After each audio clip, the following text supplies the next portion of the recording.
Hello and welcome to GM Tips. GM Rick here, sporting a little bit of steampunk. And I've got the wonderful Adrestia716 from Twitter with me. Wonderful GM and player. I'm so excited to have her on here for the first GM Tips. And I'll let you introduce yourself. Anything you want to say about yourself before we get going? Sure. My name's Adrestia. My friends call me Ad because I'm so positive. Um, I do a lot of gaming. I love to do, not only tabletop gaming, which is kind of where I practice at my job skills. Mm-hmm. I do project management, and D&D is Sweet. excellent for project management. I cannot tell you how much I've been able to take work stuff, bring it into game, and vice versa. I love But it. I also Practical. do exactly. I am a huge proponent of play to learn, Mm-hmm. and learn to play. Mm-hmm. So um, I play Overwatch. I like to do competitive Overwatch. I am not very Sweet. good, but I am learning. I love to play with my friends. We like to do games together, and I just think that gaming is so rewarding, and I hope that everyone finds a game that they can enjoy. I love it. So, what got you into gaming in the first place? When you were younger, what got you into it all? So my brothers had like Super Nintendos and things like that. I've Mm-hmm. always been an avid reader, and I had a so there were the games that my brothers would play, but they would never play with me because I was a kid sister and I wasn't cool enough to be playing with them. But I No. eventually got friends who broke me into the world of JRPGs. Started with Final Sweet. Fantasy, went on to Chrono Mm-hmm. Trigger, Legend of Zelda, and from that point on, I'm like, this is like combining reading and art and video gaming, and I just fell in love with gaming as a genre or a modicum of entertainment. And from there I continued with Mm-hmm. JRPGs. In middle school I had a friend who was like, hey, you want to play this game called D&D? And I'm like, I don't know, let's Oh, there try it you out. go. Yep. So probably about eighth or seventh grade, Mm-hmm. we were messing around with different kinds of D&D. Play a little White Hi, Wolf, a Mini little GM. yeah, Mini GM in the play a little background. werewolf. Ah, okay. We Yep. like White Wolf. Say hi to Adrestia. Hi, Justia. Hi, Mini Jim. And I'll get shot by this later by Kim because Mini GM is not supposed to be on video, are you, Mini GM? All right, go watch The Incredibles, Gatecrasher. Go. All right, bye. I'll see you in a little bit. Go, go, go. If you want the iPad tomorrow, you must go. Got it? All right. Awesome. Knew it was gonna happen. Bound to happen. The Mm, little gate yeah. crasher. They can't stay away from the camera, man. Kids love it. No, and I love the fact that she is a geekus in training. My other one, much more the Disney, but not the geekus that I wanted. But that's okay. It's she found her niche, so you know. Yeah. You have to do a Disney D&D campaign. I do, yeah. You know what? They have that Snow White campaign. Did you see that? They have it for both Pathfinder and they have it for D&D. There's a Snow White setting. No. Yeah. That's awesome. Uh-huh. And there's a My Little Ponies, of course, as you probably have seen that one. They're going everywhere, and I love that about it because they'll pick the genres that everybody will like and they'll get Yeah. people interested. Yeah, Um, there's a D20 system for everybody. You've got yeah, there is. modern, you've got gritty, you've got Mm-hmm. steampunk, cyberpunk, sci-fi. There's definitely something for, and I actually play D&D at work, and Sweet. we have some noobs who we have at least I one love it. newbie who's playing it, and he's just fallen right into it because it's just a conversation. You don't have to. Mm-hmm. You can go as extra as you want or be as low key as you want. Yeah, and that's where I think so many people are intimidated from the very get-go. Um, I know that again, it just seems like again the geek genre when I was growing up, it was very taboo. You Yeah. were called a geek, it was not a good thing. Today, it's like let that geek flag fly as high as you want. Everybody loves it, accepts it. Nobody gives you any Yeah. crap for it, and I love it.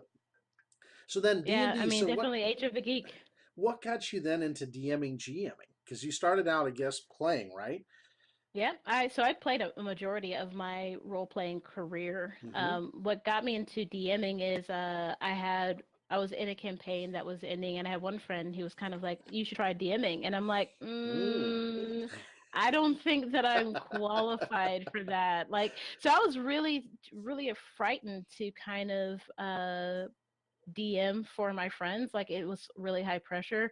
Mm-hmm. And then a friend pulled me into, he was local and then he moved away and he was like, hey, let's try to run a game on Roll20. And I'm like, Roll20, what is this thing? And I tried Yep. it out and I'm like, this is amazing. I can Uh-huh. play D&D from anywhere and I'm an ambivert or an extroverted introvert. Like I can talk Okay. to people, I can be charismatic, but my happy place is by myself with my things. Yep. That's uh Kim all the way. I'm the extrovert. You throw me in a crowd and life is beautiful. yeah. Me, it's like I can navigate it. I'm great. It's fantastic. And then as soon as I hit my hotel room, I'm like, from people, this is awesome. um So what so what for the go roll ahead. 20, yeah. Mm-hmm. For Roll20, I decided that since it had this feature where you could create a game Mm-hmm. and just find random strangers to play, I'm like, well, these are random people on the internet that I don't know that I'm not invested in. So if I screw this up terribly, I can end the game and never see these people ever again. I love that. I didn't have that luxury. I Yeah. had to keep coming back to the same people. So that's awesome. So it was a lot of pressure, and so I started my campaign. Mm-hmm. I did an adventure path because I work 40 plus hours a week doing project management. So Mm-hmm. I thought the Pathfinder adventure paths were perfect for me. So I didn't have to create an entire world.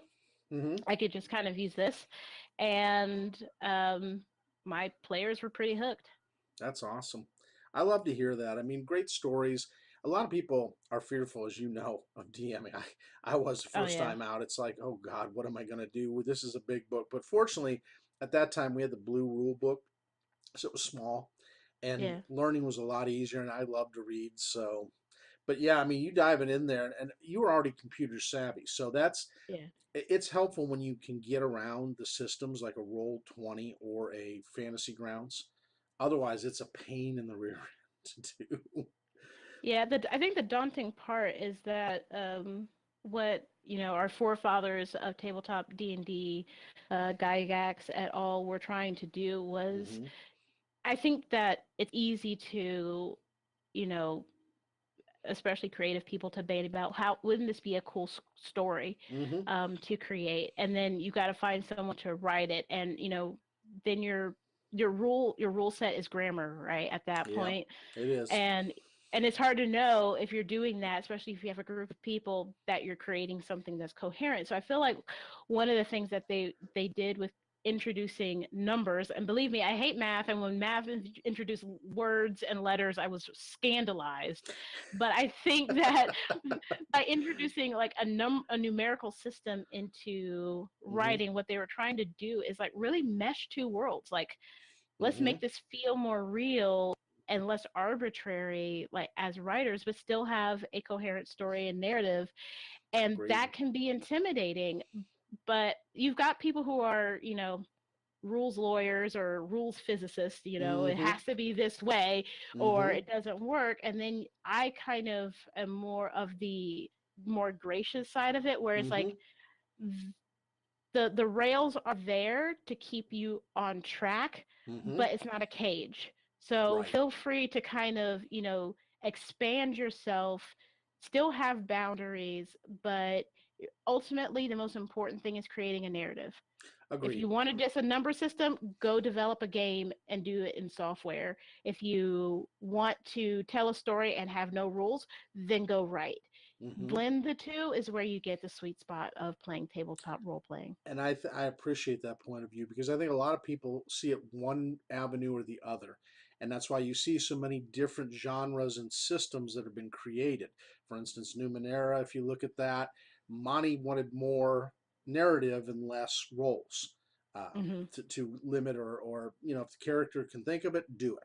Whereas, you go the other extreme where, you have Pathfinder and some of the others, they wanted a system that had boundaries around it that made sense and yet not lose the story.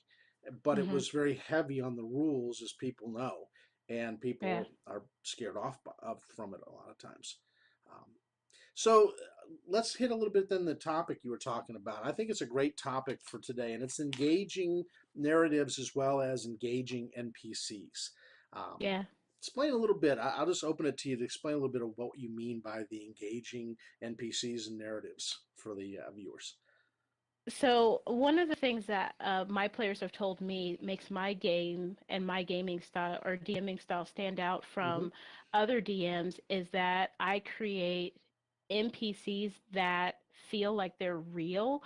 And what that does for the story is it adds to me, it adds flavor, and I really love Mm-hmm. to do it. It used to bother me to play D&D and you get to the NPCs and it felt like when you're playing one of those RPG games and they say the same thing over and over again. They're clearly walking around and doing stuff, but they're not real. You know uh, they're just accessories, lawn ornaments. So I Mm-hmm. really wanted to make sure that when I was doing my game, that if there was any kind of, especially a named NPC, that Mm-hmm. they were still a character. I put it capital C on NPC. I like They that. are a character. They should have background, they should have personality, they should have motivations, and they should kind of have, something that justifies their stat block.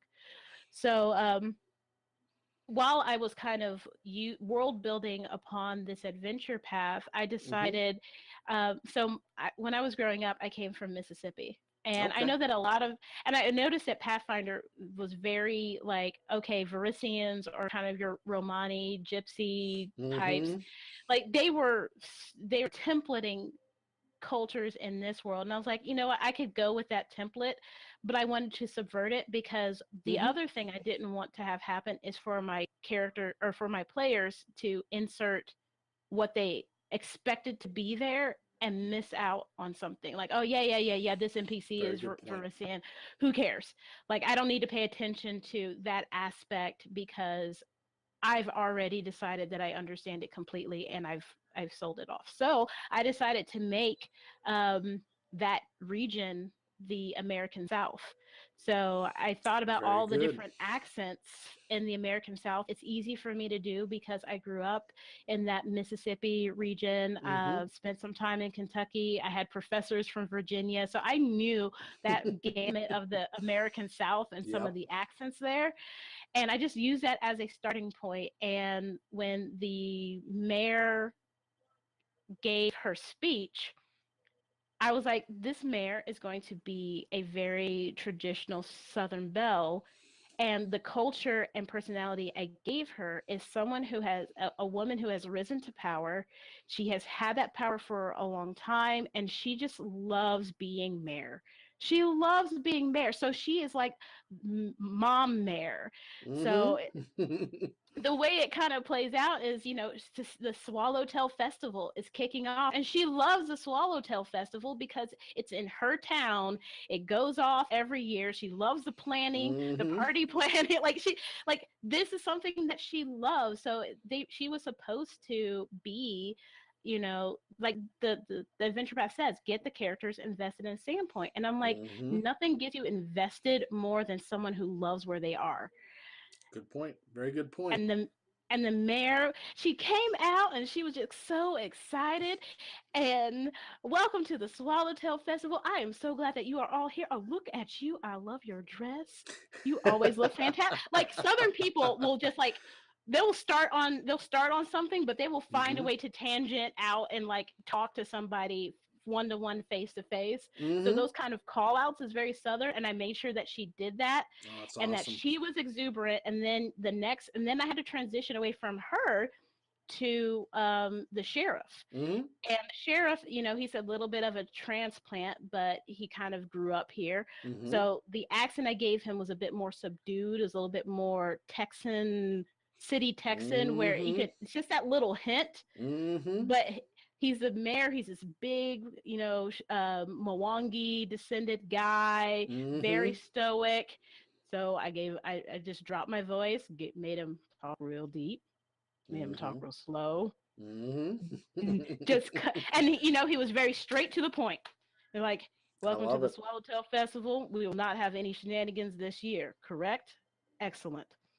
And like I that love was it. kind of like that was, and then I had to shift over to the priest. So Mm-hmm. again, still Southern. He was more along the vein of the mayor, but I decided that just looking at his character picture, that maybe he's a little bit more of the nervous type. Mm-hmm. Like maybe we've got these strong, confident leaders, but you don't have to be one way about it. So you've got the mayor who's exuberant, she's loving, Mm-hmm. she's compassionate. You've got the sheriff who's like straight and to the point, no fuss. And then you have the Dr. Xanthus, who I decided was always just worried about the flock. That's Just wonderful. That's perfect kind of priest right there. like he's a sweet guy. he's Mm-hmm. he's full of compassion and love, and he just really wants to make sure that everybody is taken care of. So he's the kind of person who, when he's listening to concerns, always has like that knit in his brow, Mm-hmm. because he's just as worried as you are about the thing that you're saying. Yep. So I kind of, I gave him kind of a light voice. He speaks very softly. He's not as boisterous as the mayor, and he stutters a little bit and rushes his words, but he calms down. Has to remember to make sure he breathes, Mm-hmm. and then he can get through the rest of what's going on. See, I And love that's that. Father Xantus. So that's how I introduced my players in a lot of Mm-hmm. ways to the flavor of Sandpoint. And these people. You could Mm-hmm. potentially know someone like the mayor, like the Mm-hmm. sheriff, and like the father, and you relate to those people in a particular way, and it gives them a Mm-hmm. chance to role play that relationship. So that's like how my philosophy about NPCs with a capital C should be characters. So then, one suggestion would you give the GMs that are trying to do this is draw from your experience with people and your background in life, and then bring those in and introduce them as personalities to each of the NPCs in that given region, correct? Yeah. And you don't have to make people a caricature. Mm-hmm. I know that sometimes people feel like when you're making NPCs, in order for it to read, you have to make it over the top. You really don't. Like, think about Mm-hmm. how people naturally talk. Like, everyone wants to default to like British, it's like, "Ho there, citizen, what are you doing?" Like that's the stereotype of an NPC guard. For right now, we're in Corvos. So the guards I made in Sandpoint, I'm like, okay, this is the South. This is a very small town. Not a whole lot happens. Mm-hmm. The guards, the sheriff keeps them on the straight and narrow, but the guards, for the most part, are laid back. Mm-hmm. So, something's going on, and the character's like, oh, we need to get a guard, and be like, howdy, what's going on? Is there a problem here? Mm-hmm. you Right. know, they would just talk to them Right. like people. Like, we all kind of know what talking to an officer could be like, what we Yes. would want for it to be like, what we would hate for it to be like. Right.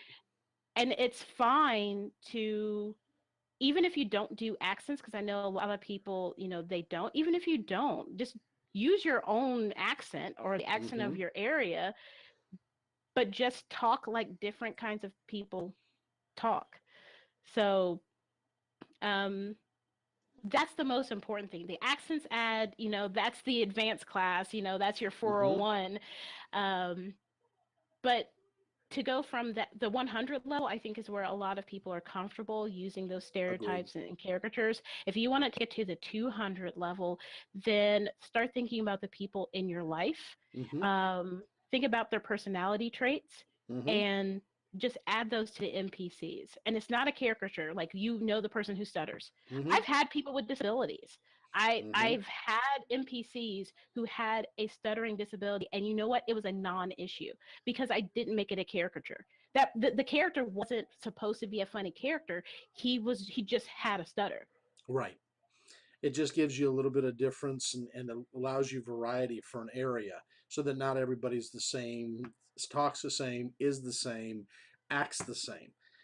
And Right. I think I agree with you. I mean, otherwise you're taking it to a three-dimensional level versus a two-dimensional level where a lot of people like to play NPCs because that's maybe how they were DM'd in the beginning, and that's what they're used to. What are some other things you did to draw these characters to invest in these NPCs? Because you and I talked a little bit, and it sounds like you invested in them having a relationship, give and take with these NPCs, correct? Oh yeah. So instead of having a transactional relationship, like, oh, that shopkeeper is where we go to get goods, Mm-hmm. they actually these were full-blooded relationships. I can't tell you like how instantly characters are like, "Well, I'm marrying that one." It's like, wait, how did this? How did this? I'm sorry. How did this go from you gathering information To to a marry marriage him. proposal? That's greatness. Like, okay, well, let's Mm-hmm. back up from that. So for example, so I guess when the characters like they went into and like they would go into the tavern, Mm-hmm. Mako Kaijutsu. Um, she I read her profile and I decided that her personality was kind of like cocky, arrogant, but she's Mm-hmm. still fundamentally she's capable of vulnerability. She's not Mm-hmm. like a hard ass, Mary Sue. It's Right. just that when you talk to her, she's very strong. So when the characters would come and they would order food, she's so confident in her cooking that she wanted to make sure that they knew that they were getting good food. So instead Mm-hmm. of saying, "Oh, you get food from a Mako and it's really, really good. It's some of the best food." I had a Mako tell that story That's where great. she came out, brought the food, and she was like, "Welcome to Sandpoint. Here is the best food that you will have in the entire region." Oh, that's I awesome. tried, and then That's I was like, awesome. tried the food, and I was like, she may not be lying. And I also don't tell them what to think. I just kind Right. of am like this third party person. So instead of saying, yes, this is the best food that you've ever had, I say, she may not be wrong. You decide if this is the best Mm, food that you've ever had. that's a And for very my good point. and for my player who actually had ranks in cooking, he took it as a challenge where he's like, could have used more paprika. And now they have a relationship because she's like, excuse me, Mm-hmm. you are commenting on my cooking. Food. Yep.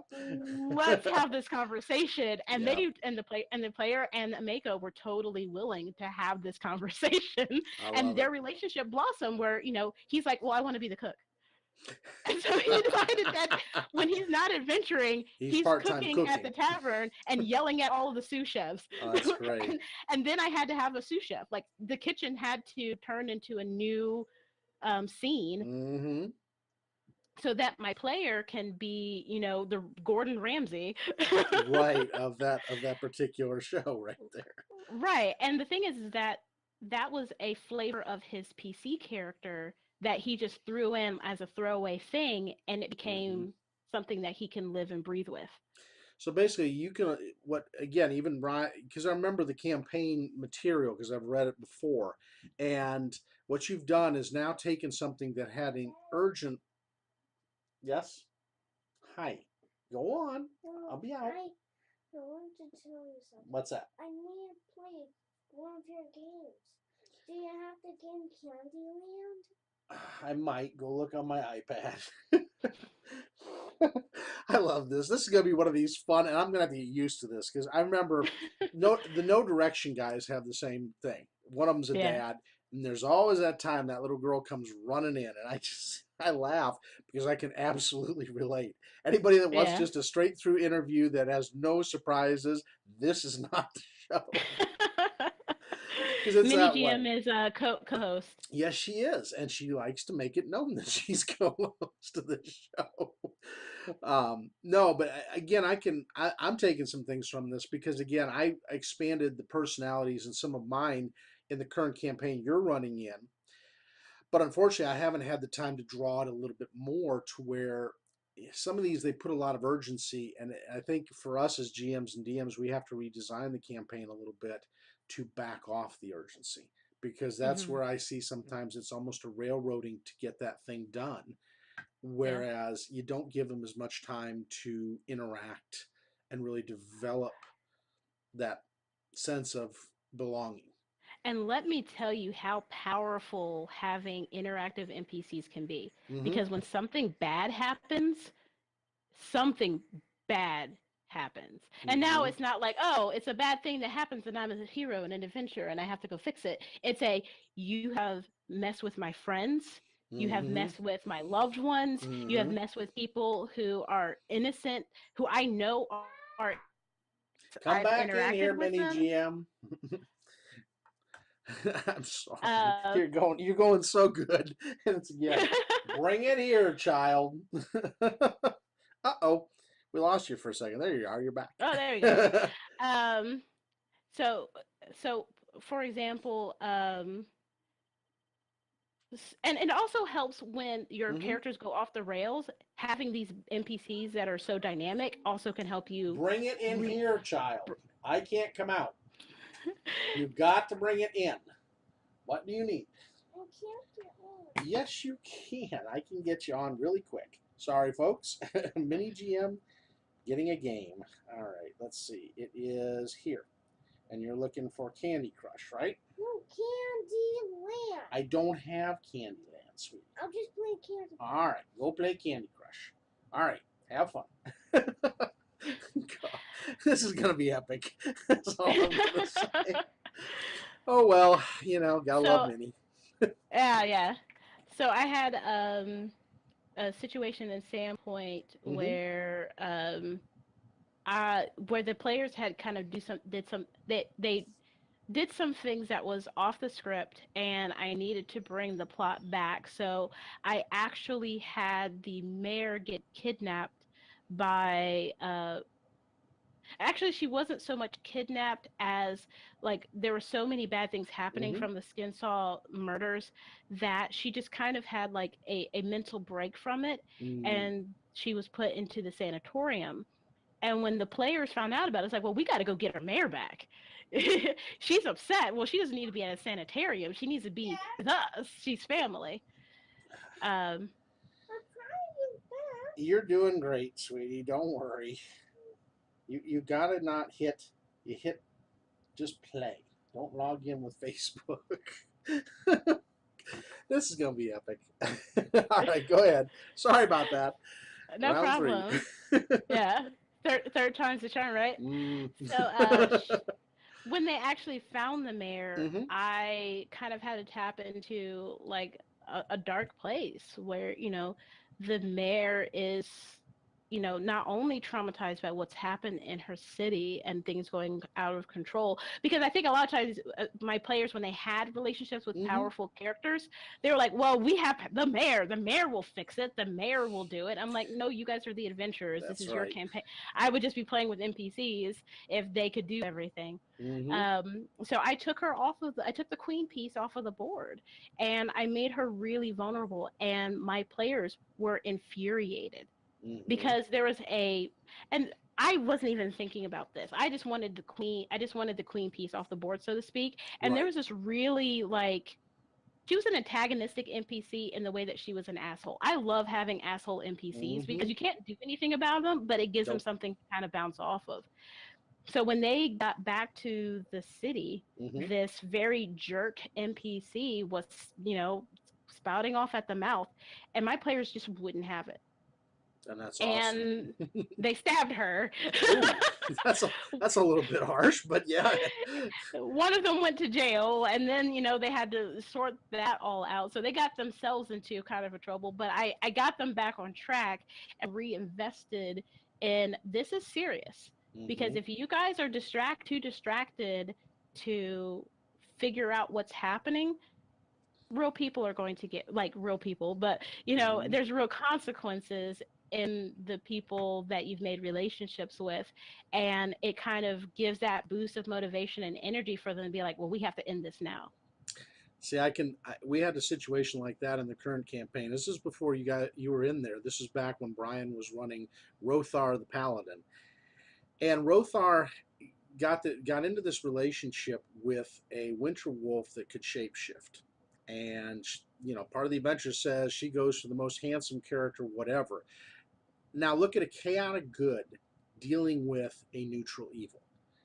He Mm. literally brought her to the center realm of chaotic neutral, because of how he was and how protective, and she was protective of him. So literally, he's investing that relationship and spending that while keeping another one of the players, as you know, Josh. He was being the flirt with her, and Rothar was like not having it, and of course Right. she'd blow him off. But literally, when they lost her, the party lost it. I mean, they were just so mad at Rasputin that they went, and there was no stopping them. And that's that kind of investment that you're talking about. That when that NPC is hurt or is a casualty, they literally take it personally, and Mm. they go after said um, antagonist that's against them. And it was interesting and creative how they did it, because again, it got them thinking, okay, we just don't rush in arms clattering. We have to make sure we take this one down and be smart enough to do it. They didn't get to kill him, but they did put him on a turntail run that Mm-hmm. was uncharacteristic in this adventure. And so, like you were saying, it's the investment that you invest them in that really gets the players entrenched into that area and entrenched into that story in a different way, a more invested way than maybe just going through the adventure in the standard fashion. Because I think it gives them an opportunity to have real conviction. Like this is, Yeah. I mean, they're real people with real lives coming into a fantasy realm, and when they create these characters, are like, it would be really cool to be able to do this or be able to be this, and um, they don't really kind of think about, well, what is this character's conviction? Like Mm-hmm. maybe if you're a paladin or you got some sort of alignment, it's like, oh well, I won't stand for blah blah blah blah. NPCs give you an opportunity to put in a shade of gray there. Mm-hmm. They do. Like here's a goblin who is a goblin. You might know from a meta standpoint that the goblin's alignment should be neutral evil, but this particular goblin isn't doing anything. Mm-hmm. So do you Isn't kill it? it or do you just leave it alone? It's like, well, I know that they're evil. It's like, oh, but it's kind of like this thing where you can kind of even for enemy NPCs. Mm-hmm. It's hard to do in the middle of battle. I certainly have struggled with it, but like after battle, leading up to battle, like maybe there's a situation where you see this goblin and Mm-hmm. he's just a moron. Like I really love for like something that's evil but is completely incompetent as a lead in to that question of, is this thing evil or is it just stupid and following the others? That's a very good point. And what's funny is I find that when players reach into that realm, and like for instance, the first adventure part of the adventure path that you're now on in our campaign, Max didn't raise a single, or did the party necessarily raise a single weapon to kill for a long period of time. They BS their ways around. They tried to integrate themselves and ingratiate themselves. They found themselves liking this small town they went into and wanting to preserve it and not just move on to the next stage. And they literally set it up so now that in the campaign permanently, it is a different place because of what they did. Oh yeah. Putting up the plague signs, putting up the things saying this is banned, no winter soldiers can march in here for fear of plague, literally took them out of the picture and left this one little part to grow and develop on its own, maybe to a point that changes the whole country, because they were able to go in and do things in such a way that didn't bring repercussions on that city. And that shows when players care, when they really think about, okay, my actions could destroy this town that I'm invested in. Do I want to do that? Or do I want to find an alternate way to solve this that leaves it intact and growing and thriving? Yeah. So And it's, I think that kind of leads into like one of the potential downsides. mm-hmm, Like if you're going to create a more dynamic, multi-layered existence, be ready for players who want to excuse me, play The Hmm. Sims. Like, be ready for characters who like completely forget that the world is coming down around Hmm. them, and they want to play house, which has definitely happened in my Rise of the Rune Lords game when they were first exposed to this open world. Like, even though it's an adventure path, I'm like, you can do whatever you want. Just understand there's consequences. Like, Hmm. that while you're trying to like pick curtains, there is a plot to That's murder unfolding. people happening in the background, and Hmm. you may not be prepared for that. Um, but also be prepared for how they change a location or a critical NPC, Hmm. such that later on in the plot, where the plot writers, if especially if you're using a pre-written adventure path or if you're reusing something that you've done in the Hmm. past, be prepared for by the time they have finished, investing and making it their own, whatever you had planned for later is going to have to look different. Oh yeah, it shifts. It literally does. And who is involved? I mean, that's one thing, and I think you hit a very good point. Allowing them to go on their own path is fine, but at some point you have to bring them back to the centering that, okay, you did this. It may have changed it this way, but your NPCs are alive and altering with them. So your Mm-hmm. baddies, that's what, I had a question one time, what happens when the baddie gets killed right off? Well, now you Yeah. just shifted things to change a whole different way. And how it goes, who knows? Because again, it just doesn't sit back and do nothing or necessarily just have a happy ending. It Mm-hmm. evolves like the real world. Someone else steps into that vacuum. Maybe a lieutenant steps up, maybe a captain steps up, and they have a whole different vision from that original baddie. And now they're going on a whole nother rampage that you didn't expect. But yeah, I Yeah. love that. I mean, it's a good point. And I think, kind of piggybacking off of that point, where we're talking about, that fundamental shift, and if something happens, how do you make that adjustment? I think this is a great time to talk about another thing that I do with Mm-hmm. NPCs is I have gods as NPCs. Um, it's always bothered me that you've got clerics and there's like pages dedicated to what deity you should pick. Mm-hmm. There's a whole spot on your character sheet for what deity you should pick. And it's clear that when you're reading the lore, when you're reading any kind of fiction associated with the world, that the gods are truly active and invested partners Mm-hmm. in the story, that when you get to the D&D table, it's either the gods are like, you know, the god, literal deus ex machina, where, the DM just decides, okay, this god's going to do this. Or it's you don't involve the gods at all, and that's just there as a stat block. It's just, Mm-hmm. it doesn't even, the name of the god doesn't even matter. It's just the alignment of the god and what you're trying to do in a lot of ways. Yep. So, one of the things that I learned from one of my favorite DMs, who's a friend of mine, um, and so this is where I really got the idea is, we were playing in the Forgotten Realms, Mm-hmm. and my character is a crusader, and we found uh, a place where some slaves that we were trying to help, a few of them were dead, so we decided to construct a funeral pyre for them. And there was, I think her name was Umberly. Yeah.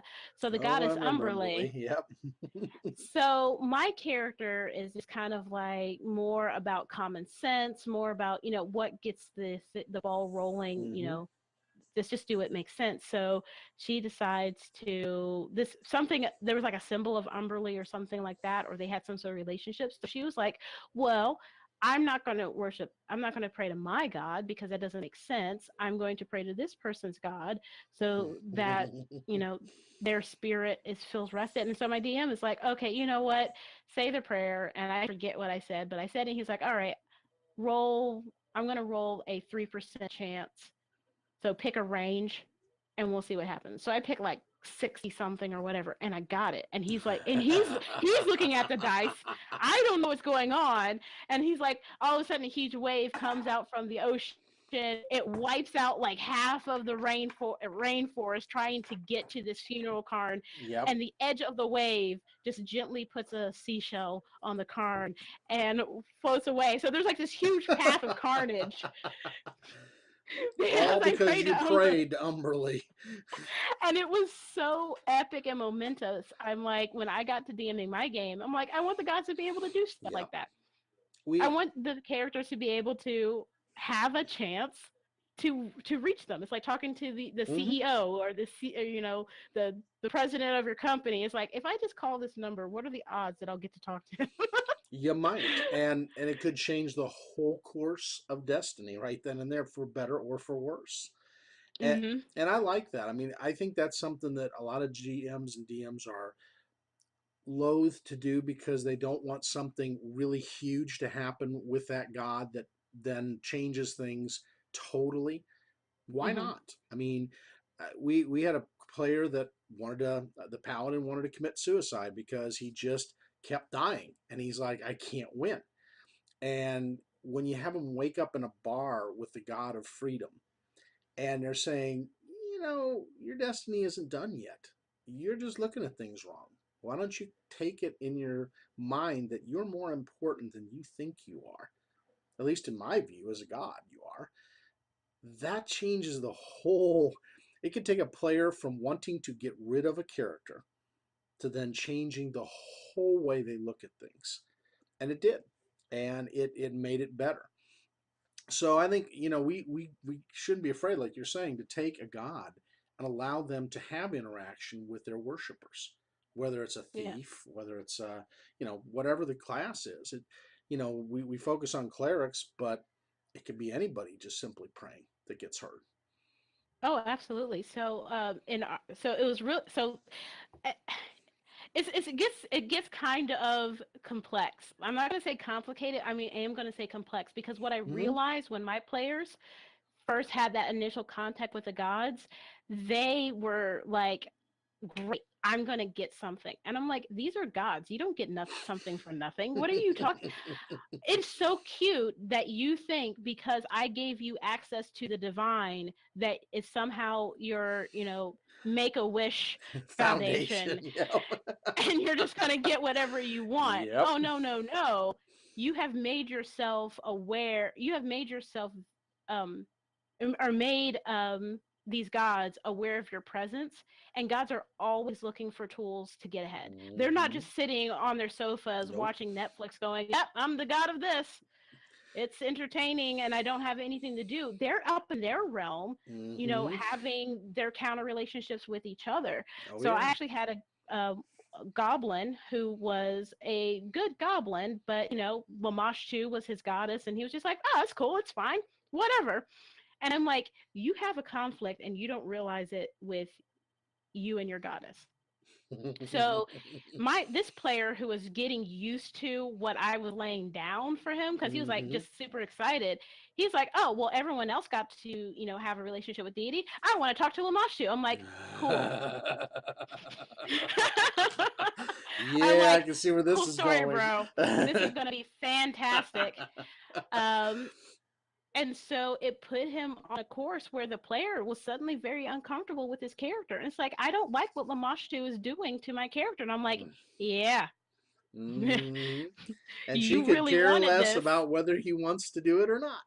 Exactly. I'm like, you really wanted this. And he's like, well, I got to fix this. And I'm like, well, what is your plan for fixing this? And, you could see him trying to figure out. And eventually he was like, what about this esoteric god over here? I'm like, she's not powerful enough.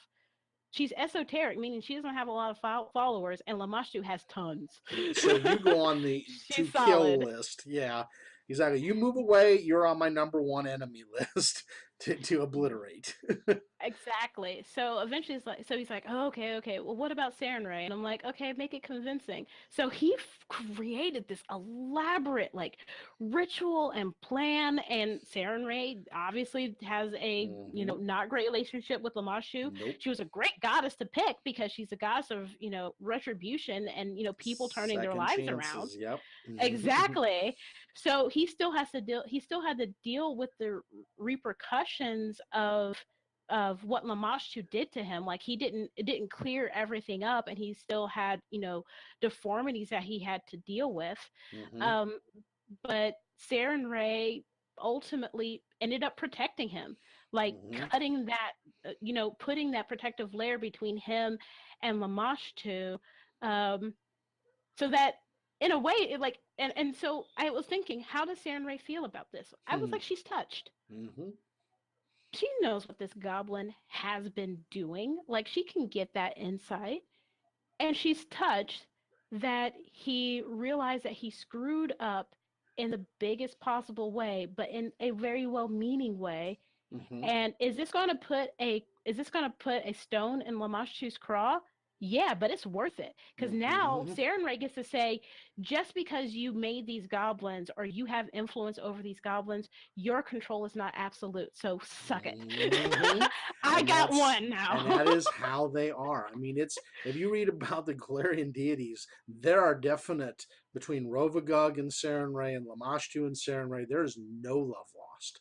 And Yeah. anytime they can one up each other, they do it. A great example, if you go up into the north where the world wound is, that's the perfect, the demons warping the holy paladins of Sarenrae and Iamade and doing all their little things. And that's like flipping the middle finger to those gods or goddesses saying, I can corrupt your followers all day long. And Bring the it. interesting thing too is that for Boble the Goblin, Mm-hmm. his relationship with Saren Ray ultimately ended in a lot of ways. It ended there until his death, Mm-hmm. but the impact that it had was huge because he became kind of like a not a cleric, but he started telling the other goblins that the party was already trying to reform. He, in his very goblin way, was trying to explain to them about the Dawnflower, Mm-hmm. and and the goblins are trying to in a lot of ways they don't care about religion. Like they know that there's some, Right. Lamash, but it's not like they're devout. It's like, yeah, Lamash too, we have to worship her. They're like, yeah, she's a goddess. And then this goblin comes in, it's like, yo, I have to tell you about the Dawnflower. And they're like, is that a clan? So Trying to so work what on their minds. So what ultimately happened is that they reformed a population of goblins in Sandpoint who basically Wow. decided to come because there was food and they weren't getting murdered, and they got the glassworks. So the goblins all lived in the glassworks. And like, so we get to live with fire, which is pretty awesome. Mm-hmm. We just have to make this goblin glass, and we get food because we can eat all of your trash. Fantastic. Like, so they're Mm-hmm. very non deep about it, but he started converting them. And so when he died, the party Mm-hmm. was very, upset. It was for plot reasons, or the plot. I wove it into the plot. Mm-hmm. Um, so Saren Ray is so excited that she gets to, because Bobo was a bard, and now she has this goblin who is hilarious. To her, is hilarious. Like she Mm-hmm. just loves his pluck. And so Bobo said, ask Saren Ray, I have one request. And he had a book of all of his songs and his Mm-hmm. poems and things. And he put one last song for his friends in it. Mm-hmm. And he's like, can you get this to them? And she was so freaking touched. Like he's like a pet in a lot of Yes, ways, but but she's she's just gonna do that just because. so she gives it to Charles. I think it's like Charles something, which is the gold Archon hound. So Mm-hmm. she's like, here, go deliver this. And so one of the reformed goblins sees this golden, like Labrador retriever looking dog, like coming through the fog, and he's freaked out because dogs are scary. Mm-hmm. And the dog is like, look, I'm not going to eat you. And the goblin's like, but are you sure? Because you're a dog, and that's what dogs do. And he's like, oh my god, for number one, I don't know why I'm doing this. Number two, I don't have time for this. So he decides, you know what? Yes, if you don't take this book, I'll I eat will you. have to bite you. And the goblin's like, and so they end up having a back and forth. Right. And so the Archon is like, I just need to get out of here. Like he inadvertently causes this goblin to now be a full believer in the Dawnflower, That's who awesome. is a clan of goblins who ride golden grump dogs who will bite you if you're bad unless you apologize. So there's a whole Sarin Ray religion Cult that of is goblins just formed. who believe that Oh, that's great. there are golden grump dogs that are like the boogeyman of things, and Boble's book is now a religious text, I and love it is. it. It's And I'm like, greatness. it's flavor. It doesn't impact a ton of stuff, but for my players, they were just like, well, we just need to find the goblins. For them, they're like, okay, which are the goblins who are Sarenrites? Which ones are still following Lamash too? Hmm. Because that colors how you have the relationship. They still all live Yep. in town, just like other people, but we know that the good goblins all believe in the Dawnflower That's tribe. awesome. See, now that to me is greatness when you can do those kind of things and there's an impact. And we had a conflict between a priest of Sarin Ray and a holy war priest of an imperial lord. What was it? It was Ragiel. And so the Ragielite wanted to just kill a half orc because she was in the place where all the bad guys were and part of the bad guy team. The story plot says she's not necessarily endeared to this group. She just was trying to survive.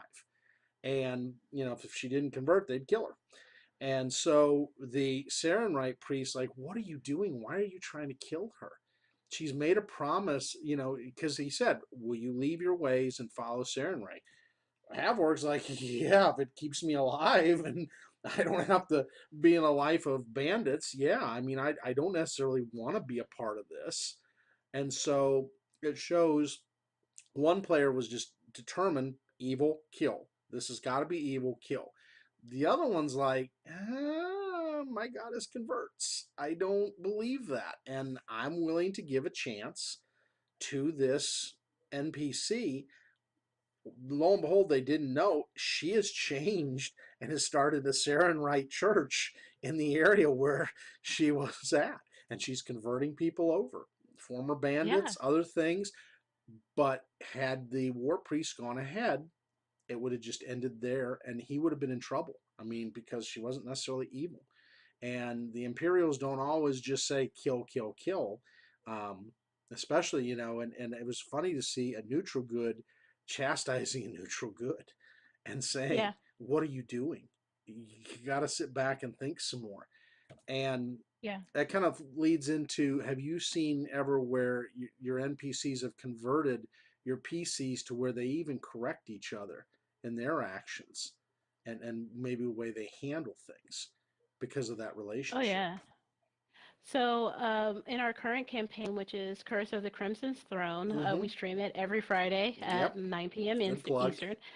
Uh, and so we have a character who is so Straxus, who is a he was raised by he was raised in a Sarin Ray church. Mm-hmm. So he's kind of so Corvosa is kind of New York, so a lot of that Italian culture, respect your mother, he Mm-hmm. knows best, so he's kind of like a little bit of like a daredevil, good Catholic boy, Mm-hmm. vigilante type in a lot of ways, and he just gets super passionate about things.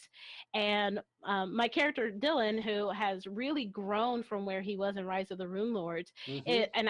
and he started tapping into for his PCs, Mm-hmm. people he knows, is playing this kind of almost motherly dwarf, and so when Straxus encounters certain criminal elements, Volca will often bring him to center.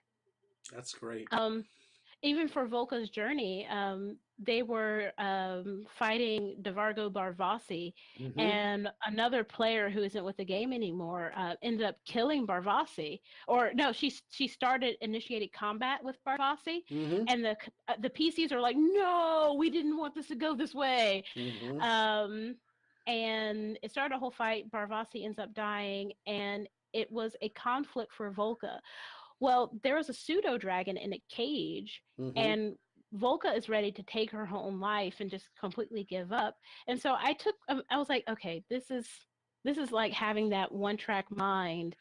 Let me just use Mm-hmm. Majinko as an avenue for having a conversation to go, are you sure you thought this through?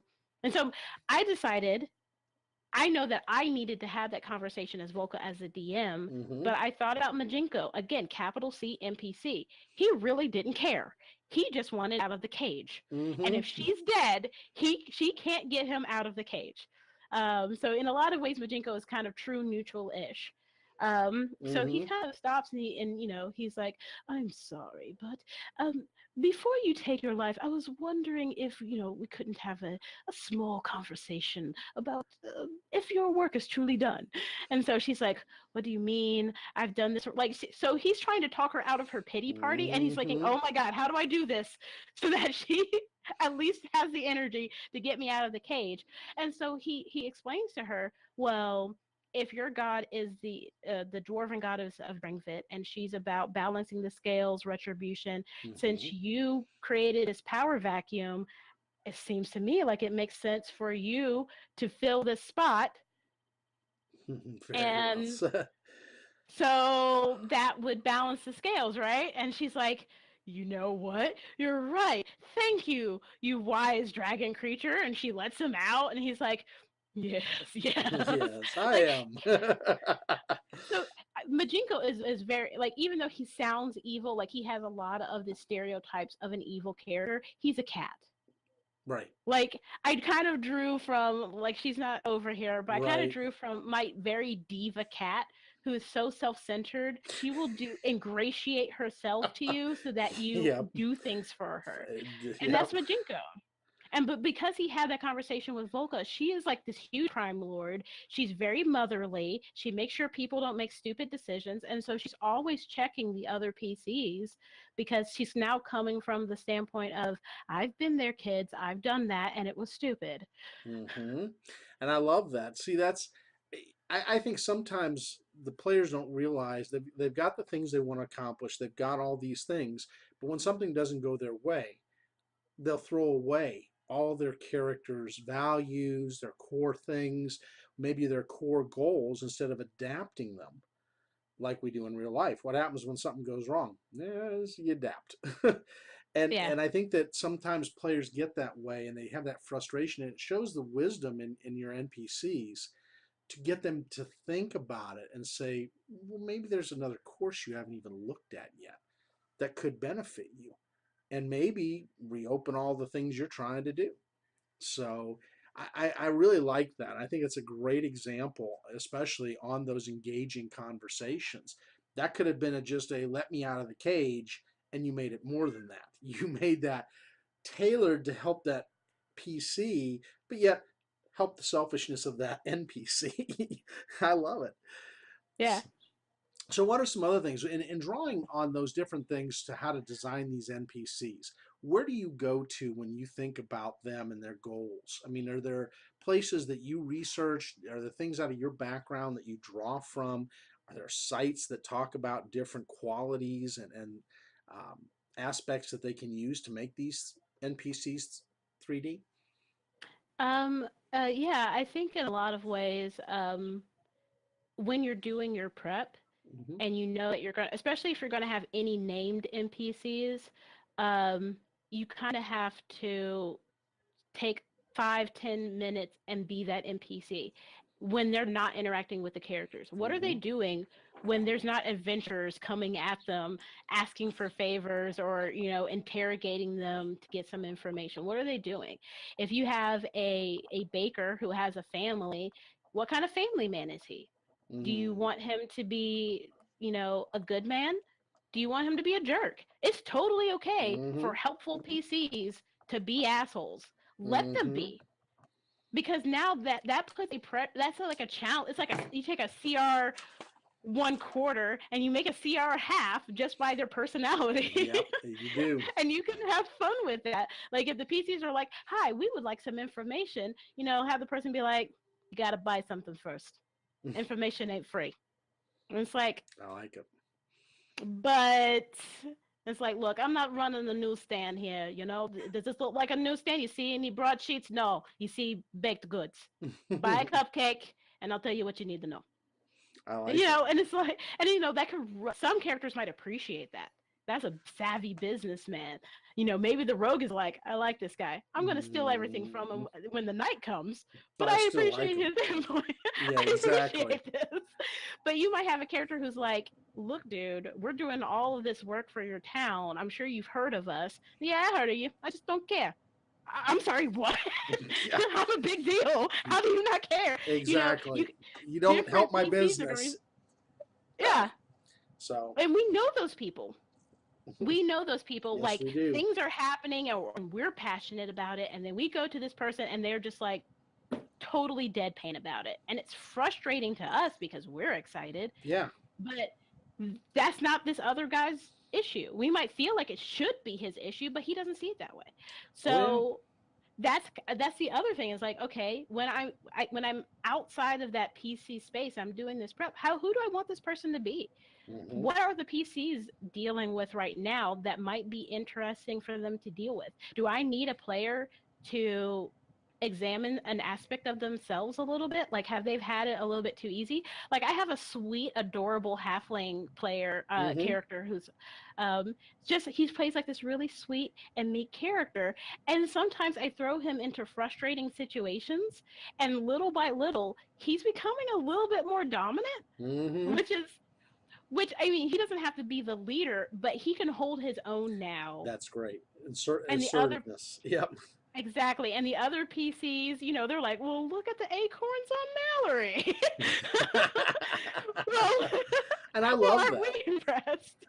It's like, you know, Mallory is flirting with the field marshal, like, you know, Hey. would you like here's some coffee at your desk, and it's like, oh well, this is a nice you know, he's doing little things like that, Oh, and yeah. you know, that comes from how do I want it comes from naturally just first deciding who do you want that NPC to be.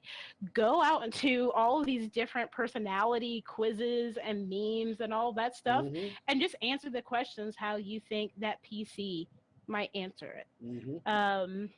If you need that kind of extra help, look at the books that you've read. Some of my PCs are characters from other media sources, That's a good point. characters from movies, characters, and it's like they can kind of recognize those things. Um, like for the Corvosan guards, I'm thinking about almost every episode of Law and Order. Yep. And I'm thinking about, you know, the guards in the main characters in the precinct. I'm thinking about the beat cops that, you know, have to answer, Yep. okay, how did this person die? And that's who I'm thinking of, especially when I have to do NPCs on the fly. Yep. Like my characters are so entitled now They're when it lovely. comes to having engaging NPCs That's awesome. that they're like, hey, I want to talk to this NPC, and it's like, okay, and they're trying to have an in character, in depth, like they like. So I'm like, okay, I have to pull personality, and I just pull something from TV, See, especially like background and that's characters. great on the fly. The biggest thing, do you take notes? Because that's something I try to do with my NPCs. Is I have a little paper form and I try to jot notes like uses this voice, this type of personality. Because again, depending on how much they engage with them, if it's less frequent, you don't want to lose that and almost flip the character that you started off with on that NPC a different Yeah. direction. So Personality is you want to keep the personality consistent, even if you can't keep the accent straight, sure, or but you want to keep the personality. So, for example, even though Majinko kind of has this hoity-toity accent, he always starts with an apology because he's ingratiating himself. So they yep, know when Majinko is being Majinko because, but he'll go, "Oh, I'm so terribly sorry," but you know he's an hmm, "I'm sorry, but I'm going to try to manipulate you" kind. So they yes, know that. So that's you can. I would say taking.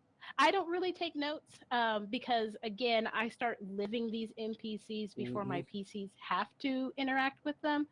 Um, or sometimes while I'm going through it, I pick up on something that I just naturally am getting myself to do. hmm, But in prep, it could be very useful to like, okay, who's this NPC? Jot down like a one-line summary of who that personality is. Majinko is a pseudo dragon who wants to live the pampered life, Mm-hmm. and will do about anything to get that done. But see, that's kind of like, I like what you're saying. Draw off the shows, because there was one. Um, what was it? The Ancient Magician's Bride, which is on Funimation. It has this ancient magician, this Fey woman that doesn't know she's Fey, and then it has pixies. And I love it because when I was watching the person on there, I'm going, that's God, that's Remley. That's how smart alecky she is. And finicky, because again, think about it. Who'd have thought before she'd ride Muledge into battle?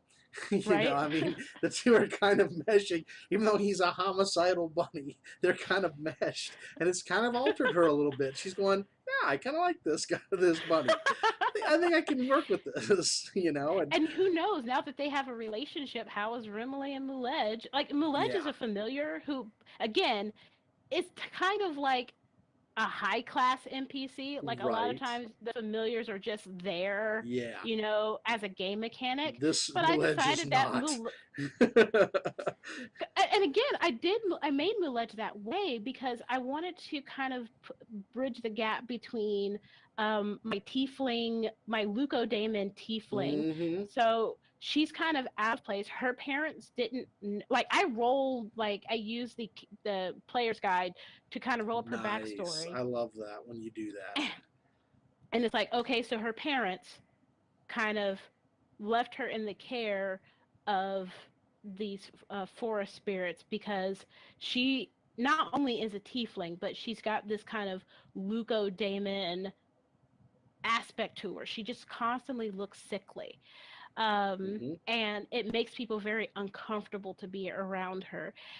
But her personality is just calm. Yeah, Like she's she, not at all homicidal necessarily, or you don't see the Damon necessarily coming out in her, even though she looks the part. right. Where you see the Damon coming out is her relationship with Muledge. Yeah. And so what I decided is that her quiet inner conflict is very obvious with Muledge. hmm Muledge, so where she looks dangerous but internally is not. Muledge does not look dangerous But but he's internally. homicidal. Be damned. I want to make it bleed. That's all. It's kind of like he thinks he's this 20-foot tall bunny when he's really not. That's why if you get in a Right, large spell, it would be epic. I mean, just turning him into a raging 20-foot tall bunny would be, right. he wouldn't know what to So do. you've got this mythic witch healer who's hmm balancing between, she's really on this balance between life and death. hmm And you've got her rabbit, which is kind of like the obvious example of what is raging with Insider. these two disparate concepts. Yep. So it's like that's a way, another way you can use a different kind of NPC. Like, hmm if you want a low key character, does that character have a familiar, or do they have leadership and Yep. have an acolyte or something that you can use to get out some other things hmm without compromising what you want for your PC. See, I love, and again, to throw something in what you're saying, sometimes it's even fun to design a PC or an NPC in that's not there. So they had to have a source of selling things in, Winterthrone. They didn't have one. And of course, the natives aren't going to sell to them because they're foreigners. Why would you? It gets you in trouble with the princess. So I put in a Chelish merchant. Well, Faustian. Most Chelish are Faustian if they're evil. This one was. With a different, he doesn't have Asmodeus as his deity. His deity was Blazebul, which is a little bit more of a trickster. So his dealings were very Faustian almost with them. But then the imp that he had, the female imp, was a little bit more crazy, has a little more of the crazy in her. And it's kind of funny watching neutral goods deal with lawful evil. And how do they deal with it? And how do they Mm-hmm. justify it? Because that's the whole, I love picking the ones where you got to justify not killing that lawful evil, because that's your source of income and magic items if you want to trade things. and you have to deal with it, and he knows it, and he's Right. enjoying watching you squirm the whole way. And you can't threaten him because, gee, you're in a city that's hostile to you. Yep. It's fun to and to watch it evolve. And Max, it kind of drew Max out. He's kind of like Payman's loving it. He loves the, okay, let's BS back and forth. Let's try to figure this out. Let's see who wins this verbal battle. Um, and I think that's something that, as you're saying it, I'd say to DMs and GMs, don't be afraid to design in people that aren't there, that necessarily Hmm. aren't fleshed out, to increase the fun for the players. Yep. Because not all of them do. As you notice, a lot of cities don't give you more than 4 or 5 points in these pre-createds. So then, what else is Yep. there, and what else do you do with it? So.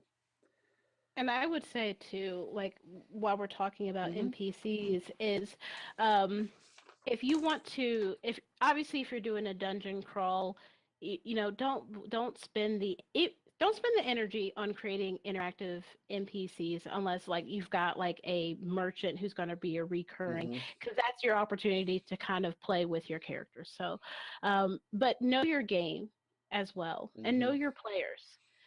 Um, if your players just want to get things done, um, maybe interactive NPC, you can try it out to see if it's Mm-hmm. something that they would engage in. But Mm-hmm. sometimes some people use D&D as an outlet to just, kill things. They don't want a deep relationship. Maybe they have to deal with that Yep. during their day. They just want to murder hobo. Um, so so Good I mean, point. if you're fine with that, let them. Yep.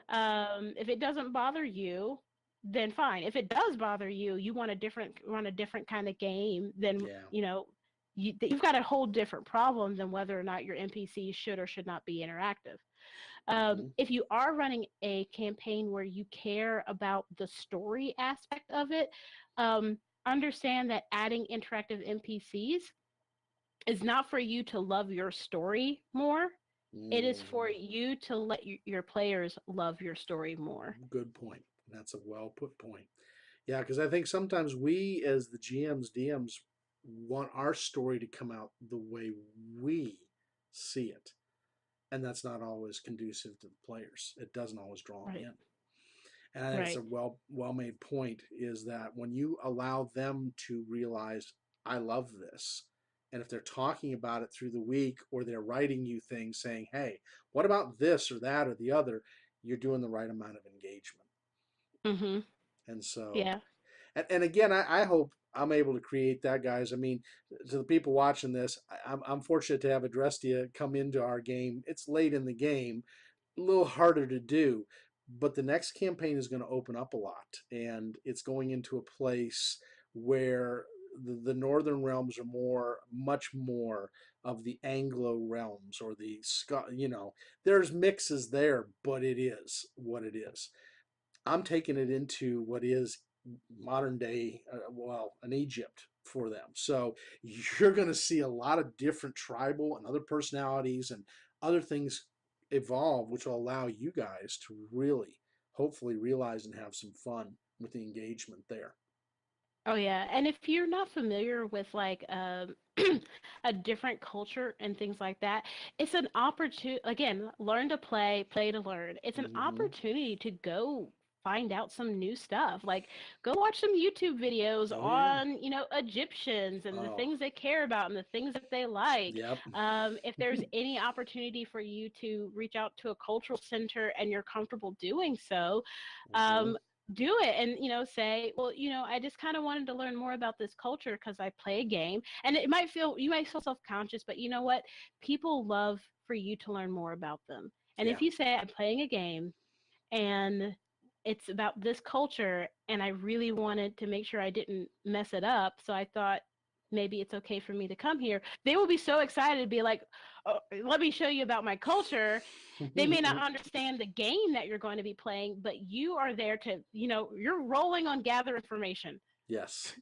Exactly. You're doing real world gather information. It doesn't matter if they That understand is. D&D or not, but you're there to have them show you their culture so that you can take it to the game and watch your players go, "Wow, I've never experienced this feels so real. Oh my Hmm. god."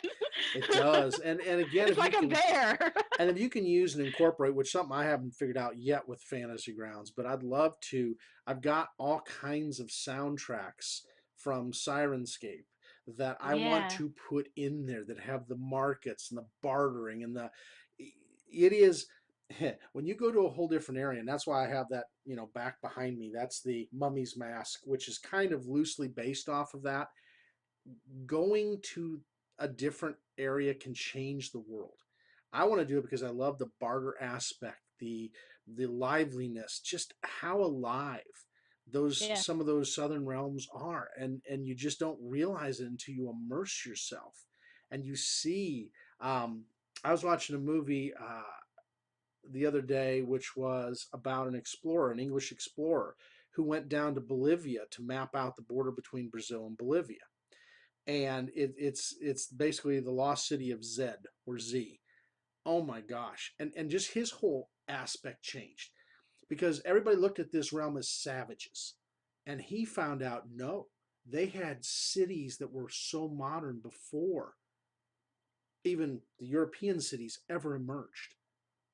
And it Yeah. wakes you up and you go, wow, I'm looking at this culture totally different because I've Yeah. immersed myself and figured things out. And again, you don't have to do any stereotyping. You find out that wow, this is rich. Why do they like to barter and haggle? It's because it's a issue of their self-worth. They feel like if they're able to bring you to a center ground, they're doing what is their self-worth.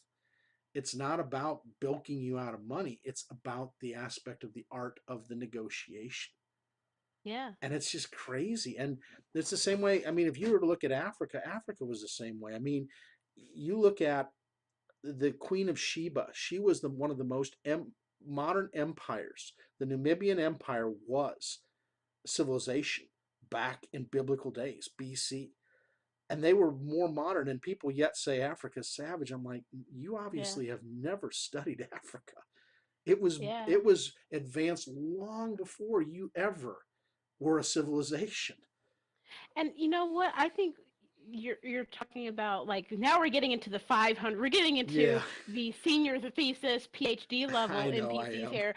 But you're also talking about a region as an NPC, Yes, a city as an NPC, and that yes. is true. When I said I want the Magnamar region to be the American South, I had to really understand what does that mean. Mm-hmm. And what that means is that you have the haves and have-nots.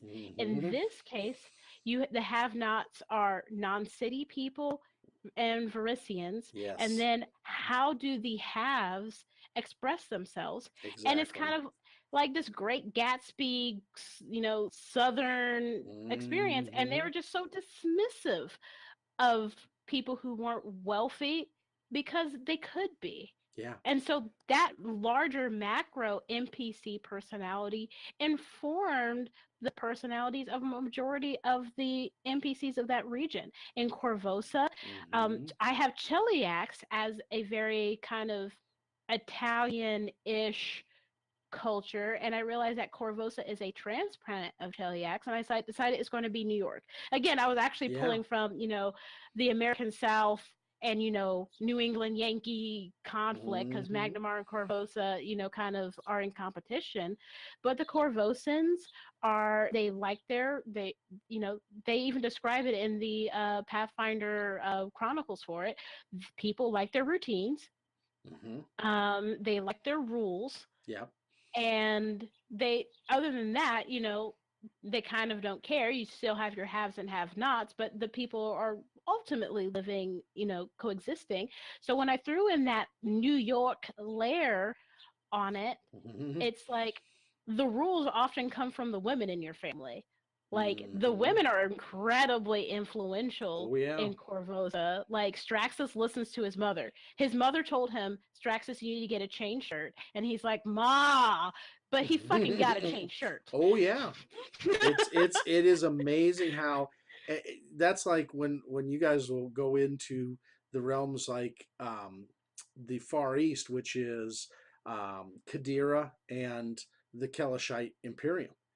Women Yeah. own property. Women have the name. It is a Yeah. matriarchal society. Men have no value other than what they go out and produce in their businesses. Otherwise, they cannot inherit property. They cannot inherit titles. They cannot necessarily, even though they may have a king that rules, it is the queen who Mm-hmm. has the true power. And it's interesting. It just shifts the paradigm because we're so used to patriarchal societies today, Yeah. where up to now the men have been. I mean, when I'm watching the City of Zed, watching his wife want to say, "I want to go with you down to the jungle," and he goes, "Oh no, no, I could never imagine that.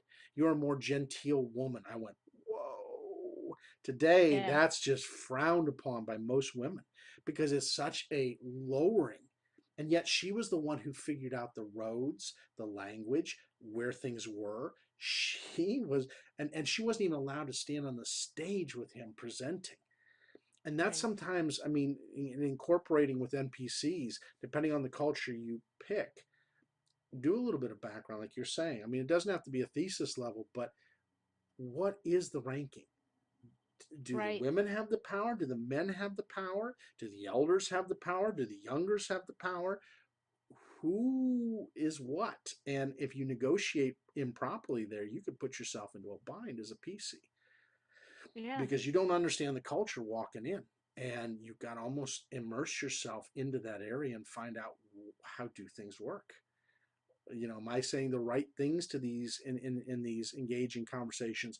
Am I saying the right things as a Yeah. PC to really know what's going on, or do I put myself into a bad position because I don't know how to gain influence in this area? Yeah.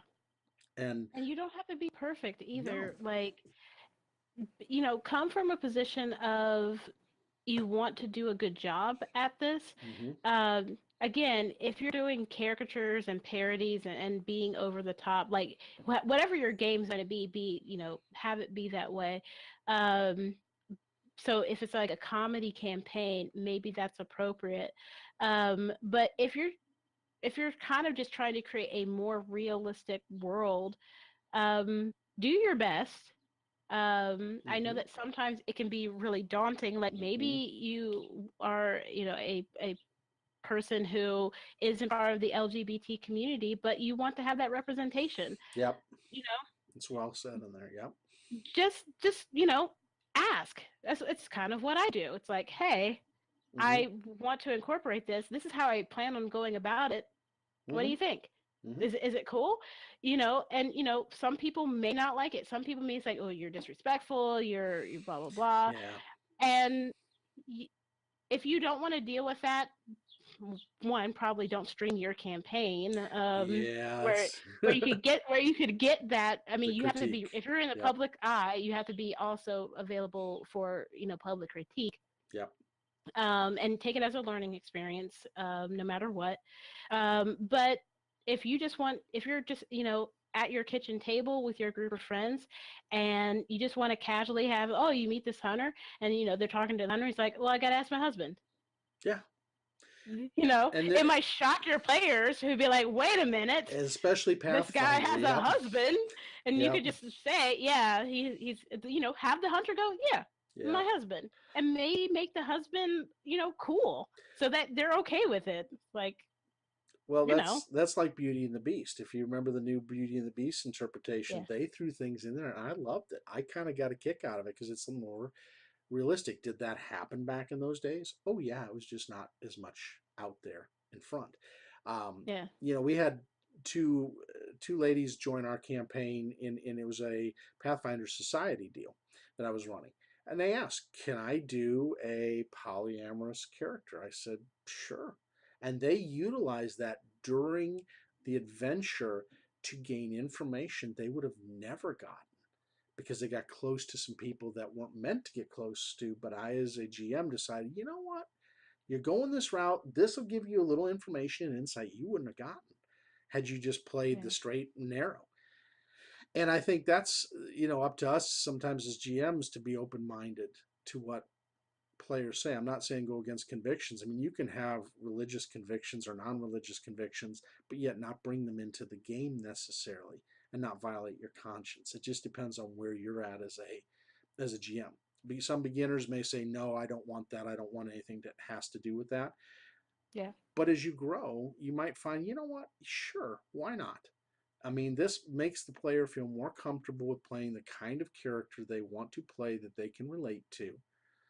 Why do I have a problem? I mean, I know both you and Akeisha play, more of a lesbian character, and I'm fine with that. I mean, the guys don't even say boo about it. Damien Yeah. tried his usual flirt, and then he went into a brick wall, which just was humorous, and I just let it go there.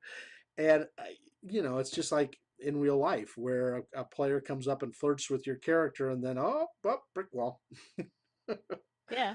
And it just is what it is. I mean, I don't take. I get hit on from time to time being out by guys, and it doesn't bother me. I just laugh and I tell them thank you. It's flattering. I'm not interested, but I feel flattered that you hit on me, and I mean, it's doesn't. And I yeah, I just think that fundamentally trying to what basically what I'm saying is don't limit yourself. Yeah. Don't artificially put rules and limits on yourself. If you're coming from the right place, if you're coming from a place of respect, if Mm-hmm. you do the work, like if you're not ready to do an LGBT character, then don't do one. Right. It's fine. If you really want to do one and you're like, oh, I don't know how to, like I had one of my players was like, I don't know how to do girl characters. I will sometimes let my PCs be NPCs. Like Mm-hmm. if one player is having a large interaction with a bunch of NPCs, I ask my players to step in. And so one of my players who's like, oh, I don't know how to be a girl, is playing an aunt Mm-hmm. NPC, and I let him decide who is she.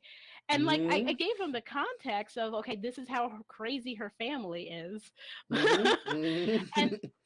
he picked like I think he picked the enchantment sister and he slid right into that role just That's awesome. super comfortably. And it's like he doesn't have to do it full time, so he doesn't have to worry about whatever, but when he gets to be the enchantment aunt, he just is like so good at it. Mm-hmm. And that's another way you can use NPCs to either help your players practice something, like maybe a player wants to be an angry character, Right. give them an NPC when they're not in the scene to That's angry. be. Yeah, that they can be. Yeah. I like that because again, it allows them to branch out. And I think for me, like you said, going to different sources. I watch a lot of different things. One of my favorite shows, and one of my friends got me introduced to it was Tyler Perry and Medea. I love Medea. She is one of he and she are one of my favorite characters because I've been around that before and I just die laughing because I said that is so. Yes, yes, that is Yeah. so what and it's a mix of all the grandmas you would have known, but it's funny as heck, and just Yeah. how the guys are, and it's just greatness because it takes you there, and you go, okay, now I understand. I understand why this is this, why this went this way, how she is about making women strong, how she's no nonsense, gets in front of some of the judges. Oh God, I love that. That's just. Yeah. But you gotta almost watch some of that stuff to then go, okay, now I can work with this. Now I've had an experience. So now I can start taking some of these different things that I see and incorporating it. And, Yeah. and it makes it more real because you get to be in that experience. That's like, And another NP oh, go go ahead. ahead. I was just gonna say another thing that NPCs let you do Mm-hmm. is be not cool. Yeah. Like I think that sometimes the pressure in a D&D game is that everything has to be cool. Mm-hmm. And you can kind of bring that down. What you can bring it down a notch that everything doesn't have to be cool 100% of the times, and Mm-hmm. it makes your players more cool because there's a Yes. bunch of people who aren't cool We're in not their cool. area, and it makes your players just seem more cool. It's like, Yeah. the idea that you can't have a dress prettier than the bride at a wedding. Well, that's your NPCs. Like Yeah. your characters are going to be should be braver, more compassionate, more savvy, more aware, Yes. and your NPCs are an opportunity for them to feel like they're the most competent person in the room. Yep. Like when my players go interact with the guard, there's some guards who are really good guards and they can't pull one over on them. But there's a bunch of low level guards who are just trying to collect a paycheck. Like, sure, whatever. Moving on. Yeah. I mean, Yeah, or you run a bluff on them like, oh no, serious? Oh geez. Oh, what should I do? You tell me. yeah, exactly. I don't know And how then the to players handle are this. like, well, let me tell you what to do because I'm the smart one here. Yeah. It gives them an opportunity. And again, have some NPCs who aren't cool, have some NPCs that are cool. Yeah. And it's just a nice balance. And every now and then, you can kind of change the whole mood via your NPCs. And it's really hard to do when your NPCs don't have depth. It'd be really Yeah. hard for me to, in a tense situation, players come in, from an encounter and they're dying to tell the field marshal. If the clerk was like, so if the narrative, um, you guys come up to the front desk, the clerk is there, and they do their whole spiel. The front clerk seems uncertain of your request. Go ahead, roll a diplomacy check. And they roll a diplomacy check and they fail it, for example. You're not able to convince the front clerk. Like if you could do that, but Yeah. the mood isn't really there. But if you add depth, maybe the front guy they fail because he's a jerk. Yeah. You know? Exactly. Nah, I don't. I'm not buying what you're selling today. Maybe Go they away. fumble all over themselves Yep. because he's a jerk. you know Exactly. That normally like their eloquent one. diplomacy check is embedded in the fact that they need to get themselves together. Well, and I've had ones where, like, for instance, they failed, and I've gone, boy, you came so close. You can see the question marks going across them, like, maybe, because that personality is more of a I don't want to get in trouble personality. But they're like, Right. but something still doesn't sound right. It allows them to recover and go at it again and make a different Yeah. approach. And that's what it is. Because think about it, in real life, you just don't fail a diplomacy with somebody and just most times they kick you out. It happens, Right. but it's not every day. So maybe they don't believe one track and they're going, and then you go to another track and they go, I didn't see Yeah. it from that way. Okay, that makes sense. And you play on another part of them that you didn't in the beginning. And so that kind of goes with what I've heard before of a failed roll is what you make it. It is Mhm. not necessarily an epic fail. Now, sometimes you fail so badly that you've annoyed them. You hit the wrong Yeah. buttons. And Yeah. all of a sudden, your personality just grates on them. And they're just not happy with you. Yeah. And maybe another person has to jump in and save you because you're not the right personality to be conducting this conversation. So, Yep. well, this is And great stuff.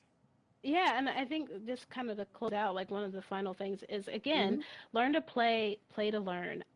When I started with my players, oh my God, 4 years ago. Oh my God, like I think we're in a committed relationship, guys. Um, I think like maybe 4 or 5 years ago when mm-hmm. we started, I've had players who were, they were kind of struggling with certain things. Like, Dylan was so excited about his ideas, it was really hard to get him to focus on the right things. So Mm-hmm. by using D&D and NPCs, and I do love coaching, I love Mm-hmm. educating. Um, so that's another reason why I love being a DM. Like using the NPCs and the safe space of, Galarian as a world, Yes. like Dylan has grown, and I'm like, you make weird decisions still, but they're really well thought out, but Mm-hmm. weird. Like, he's still who he is. Right. He's just doing things better, and everyone is like, you see that growth in everyone Mm-hmm. because, again, we're coming to this world and we get to practice things that we're not great at. Yeah. If you're not good at talking to people, normally, by or if use, if you're the DM and you're not good at talking to people, use these NPCs to practice. Exactly. Use this as an opportunity to practice being saying different things, using different words, because who cares? They're NPCs, That's and right. this is a tabletop game, and you're trying to run a plot anyway, so the NPCs are the extra thing. If you have a player who's really awkward around certain situations, throw them into the game, see Yeah. what they do. And let Like, I have a player who's really kind of like anxious, but he's playing this super boss mode character. I'm like, just be her all the time. yeah. This is you, but Right. this character Isn't. literally is in you Yeah. somewhere. Unleash her into your real life. It's a very good point, and it does. It's one of the most things that I love about the game. It helps people from all different backgrounds, whether you have autism, whether you have learning things that you have to work with. It helps them to integrate into conversations that normally they probably couldn't hold by themselves outside of that setting. But because they figured out, okay, I can play in this, people accept me, I feel some confidence, I'm getting better, it really does make you so much stronger personality wise. And I think people forget that is that you don't have to use the game just to play and have fun. You can use it as a place to practice the things you want to do in life, but maybe are tentative about doing. And that's a Yep. really well made point. So I loved it. I mean, again, we've gone an hour and a half, so I don't want to our poor listeners, but they're going to have fun with this. I think the topic's great. Is there anything else you want to plug before we wrap down? Just follow me on Twitter. I am Adrestia. I'm gonna check if there's an underscore. Um, Don't think so. I think it's Uh, just Adrestia yeah, seven one yeah. six. I'm just Adrestia716. Me and the Ruin Lords. That's the name of my D&D group, or my Awesome. DMing group. We play every Friday at 9 p.m. Eastern on my Mm-hmm. Twitch channel, which is twitch.tv/Adrestia underscore 716. And I really hope that you guys come and watch us play, and we Please would do. love to Yeah. get viewers to maybe be a different kind of NPC sometime. Ooh, see, now that's a fun one. So that's a major reason, folks, to follow. And again, you're going to get a lot of exposure. I put this out in places on Facebook and all kinds of different groups. So the D&D 5e groups, the Pathfinder groups. I usually throw this up there, so you're going to get a lot of views. Believe me. Don't be surprised if you get overwhelmed with a lot of Happy new to have ads. them. Yeah. But no, I appreciate you taking time. And folks, as I was saying, I'm going to do a lot more of these with bringing people I know and really enjoy that I think are going to enhance what you do in the game. And the rest of you really do. I mean, with your characters, with the things you do, you just really bring that out, what your topic is. And I like that. And I really Thank appreciate you you. taking the time. All right, folks, stay tuned. We'll have another GM tip here in a few weeks.